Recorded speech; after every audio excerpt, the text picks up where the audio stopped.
బొమ్మ కాదు, ఎందరినో వెంటాడి వేధించిన నైట్ మేర్. 1970ల కాలం నాటి ఈ బొమ్మ ఇప్పటికీ ప్రపంచాన్ని భయపడుతుందా? ఈ బొమ్మ వల్ల ఈ మధ్య ఒకరు మరణించారా? అయితే ఆ వివరాలేంటి? ఎవరు మృతుడు? దీనికి అన్నాబెల్లే బొమ్మకు ఉన్న లింక్ ఏంటి? అన్నాబెల్లే అంత భయంకరమైన డేంజర్ డాల్గా ఎందుకు మారింది?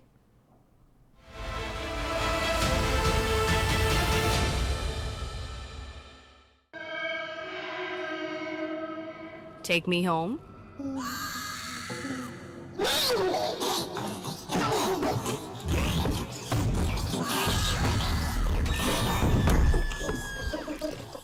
యాభై నాలుగేళ్ల పారానార్మల్ ఇన్వెస్టిగేటర్ రెవరియా హంటెడ్ అనబెల్లే బొమ్మతో ప్రయాణిస్తూ అకస్మాత్తుగా మరణించాడని చెప్తున్నారు. న్యూయార్క్ పోస్ట్ ప్రకారం గోస్ట్ ఇమేజెస్ ఆఫ్ గెటిస్బర్గ్ టూర్స్ నిర్వహించిన 3-డే టూర్ ముగిసిన కాసేపటికే మిస్టర్ రెవరియా మరణించాడని తెలుస్తోంది.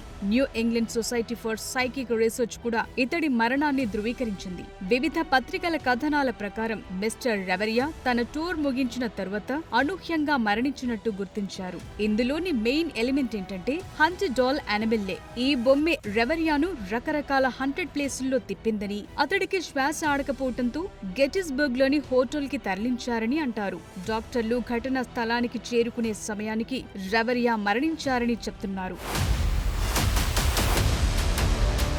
ఇంతకీ రెవరియా మరణానికి గల కారణమేంటి? అది నిజంగా హంటెడ్ డాల్ అనబెల్లే పనేనా అన్నది అస్పష్టంగానే ఉందంటారు. అయితే ఈవినింగ్ సన్ అనే పత్రిక రెవరియా మరణం అనుమానాస్పదంగా ఏదీ లేదని, ఆయన ఒంటరిగానే కనిపించారని రాసుకొచ్చింది. అయితే దర్యాప్తు పూర్తయితే కొన్ని వివరాలు వెలుగులోకొస్తాయని అంటున్నారు. ఇక్కడ అందరి అనుమానం ఏంటంటే రెవరియా మోస్ట్ హంటెడ్ ప్లేసెస్ కి చెందిన పారానార్మల్ ఇన్వెస్టిగేటర్. అంతేకాదు నెట్ఫ్లిక్స్ కి చెందిన 28 డేస్ హంటెడ్ తో సహా ఎన్నో షోలకు నిర్మాతగా వ్యవహరించారు.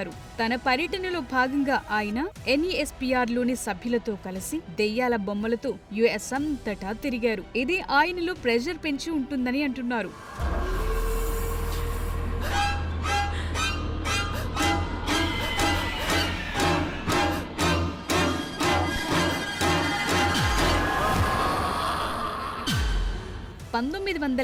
నాటిది అనబెల్లే. డోనా అనే కనెక్టికట్ కు చెందిన నర్సింగ్ విద్యార్థికి తొలుత ఇచ్చారు. ఆమె ద్వారా ఈ బొమ్మ ఒక హంటెడ్ డాల్ గా వెలుగులోకొచ్చింది. ప్రముఖ పారానార్మల్ ఇన్వెస్టిగేటర్లు లోరెన్ వారెన్ వంటి వారి కథనాల ప్రకారం బొమ్మ ఉన్నట్టుండి చేతులు పైకెత్తేదని, అపార్ట్మెంట్ చుట్టూ ఉన్న వ్యక్తులను వెంటాడేదని, భయంకరంగా బిహేవ్ చేసేదని అన్నారు. ఈ బొమ్మ ఒక పోలీస్ అధికారిని పొడిచి చంపిందని, ఒక ప్రీస్ట్ కార్ ప్రమాదానికి కారణమైందని కూడా అంటారు. ఈ బొమ్మకు అనబెల్లే అని 6 ఏళ్ల బాలిక ఆత్మ ఆవహించిందనిగా నమ్ముతారు. వారెన్ ఈ బొమ్మకు దెయ్యం పట్టిందని బాగా ప్రచారం చేయడంతో దాన్ని కనెక్టికట్ లోని ఒక మ్యూజియం కి తరలించారు. ఈ బొమ్మ కథను బేస్ చేసుకుని కంజూరింగ్ అనే సినిమా రాగా ఆ తరువాతి కాలంలోనూ అనేక సినిమాల్లోనూ కనిపించింది.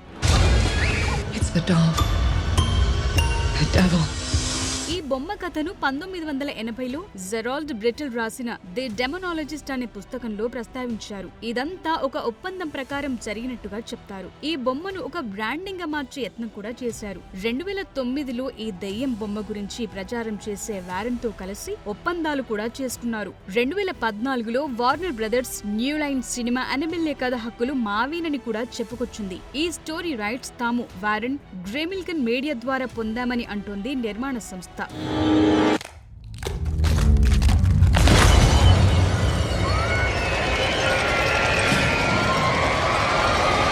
వారిని ఇచ్చిన కథ ఆధారంగా అనబెల్లే బొమ్మ పాత్రను కంజూరింగ్ లో మాత్రమే కాదు, అనబెల్లే క్రియేషన్ 2017, అనబెల్లే కమ్స్ హోమ్ 2019 అంటూ సిరీస్ కూడా వచ్చింది. అయితే రాగిడీ ఆన్ పోలికను ఎందులో వాడలేదు. ట్రేడ్ మార్క్ సమస్యల కారణంగా ఈ బొమ్మ రూపాన్ని భయానకంగా మార్చారు. అంతేకాదు దీన్ని పింగాణి బొమ్మగా చూపించారు. ఈ బొమ్మ 2013లో మొదటిసారి తెరపై కనిపించగా కంజూరింగ్ 2, ఆపై the curse of la llorona, the Conjuring devil may do it లలో అక్కడక్కడా కనిపిస్తుంది. అలాగే Aquaman, Shazam, Fury of Gods లోనూ కనిపించి భయపెడుతుంది.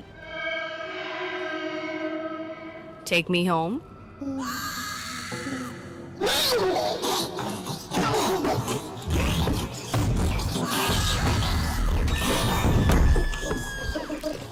2019లో జోన్ రూల్స్ ప్రకారం ఈ బొమ్మ ఉన్న మ్యూజియం మూసేశారు. అయితే 2025లో వారెన్ ఎస్టేట్ వారి డెవిల్స్ ఆన్ ది రన్ అనే టూర్ కోసం మార్కెటింగ్ లో భాగంగా ఈ బొమ్మ అదృశ్యమైందని ప్రచారం జరిగింది. ఆ తరువాత రెవరియా మరణం అనే దుర్ఘటన జరిగింది. లేక ఈ బొమ్మ మార్కెట్ ని మరింత పెంచేందుకు ఇలాంటి టెక్నిక్స్ వాడుతున్నారా తేలాల్సి ఉంది.